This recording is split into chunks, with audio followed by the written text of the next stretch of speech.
आज के इस वीडियो लेक्चर के माध्यम से हम लोग grading zone of fine aggregate जैसा कि IS 386 2016 में दिया गया है और MORTH के क्लास 1008 में भी इसके बारे में दिया गया है, उसकी स्टडी करेंगे।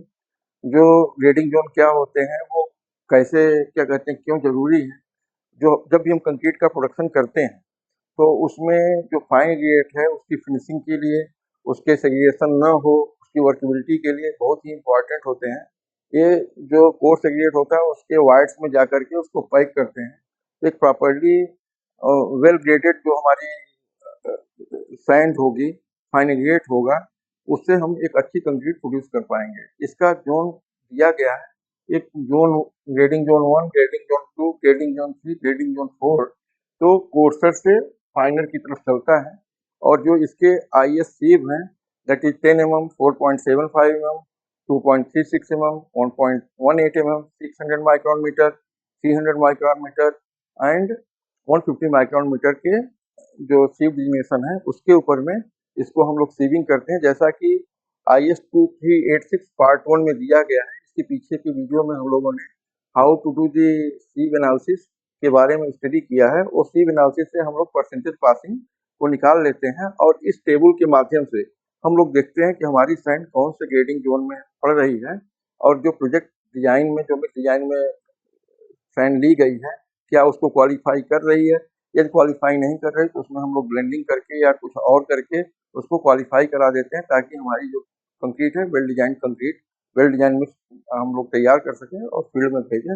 जो भी स्ट्रक्चर में यूज की जा रही है वो स्ट्रक्चर के लिए उपयुक्त हो एंड क्वालिटी मेंटेन रहे। So let us understand this table. इसमें जो सीव डिजिग्नेशंस हैं, सीव डिजिग्नेशंस हैं वो है 10 mm, सेकेंड है अपनी 4.75 की, उसके बाद 2.36 की,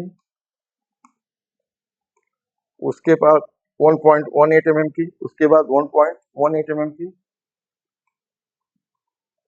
देन 600 माइक्रोन की है, 600 micron metre, then 300 micron metre,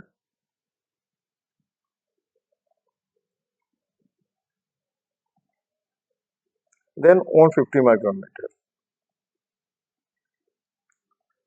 जो ग्रेडिंग जोन 1 में होगा, जो 10 mm से जो हमारी फाइन ग्रेड होगा, जो नेचुरल सैंड होगी या फ्रेश सैंड होगी, वो 100% पास होना चाहिए।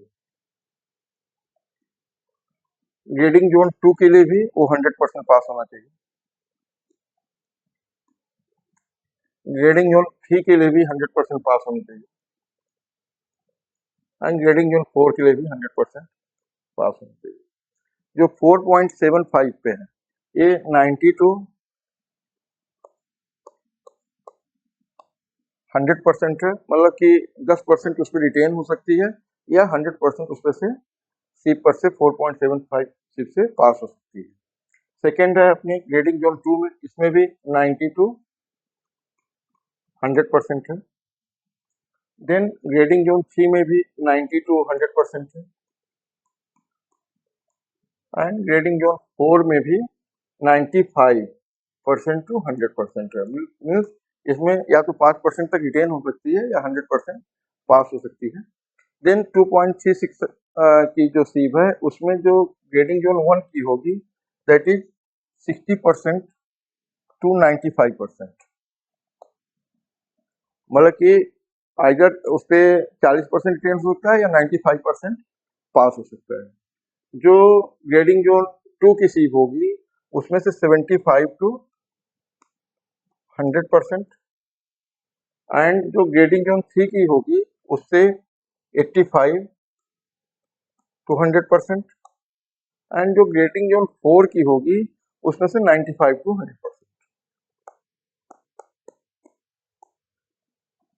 फिर 1.18 पे से इसमें से 30 to 70%, इसमें से 55 to 90%, 55 to 90%, एंड इसमें से 75 टू 100% और इसमें से 90 टू 100%। जो 1.18 की सीप होगी इसमें से आइदर 70% रिटेन रह जाएगा या 70% पास हो जाएगा, 30% रिटेन रह जाएगा। लाइकवाइज इसमें 55 टू 90 दिया हुआ है, इसमें 75 टू 100 है एंड 90 टू 100 है। जो सबसे इंपॉर्टेंट सीव है for deciding the grading zone that is 600 micron metre, इसके जो रेंज है वो एक दूसरे से ओवरलैप नहीं करते हैं। तो जो 600 माइक्रोन पे है वो परसेंटेज पासिंग है 15 to 15 to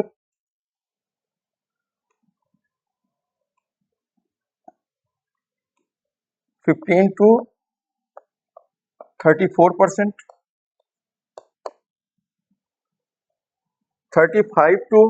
35% to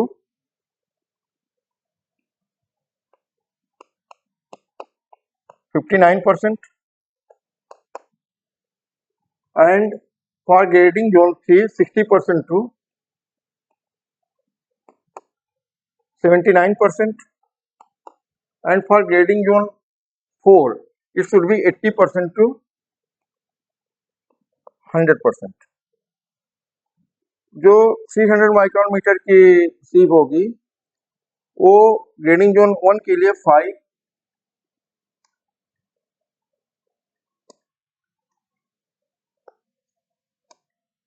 5 to 20%, for grading zone 2 के लिए 8 to 30%, फॉर ग्रेडिंग जोन 3 के लिए 12 से 12 to 40%, and for grading zone 4 के लिए this will be 15 to 50%, and for 150 micron सीव 0 से 10, 0 से 10, 0 to 10 and 0 to 15%.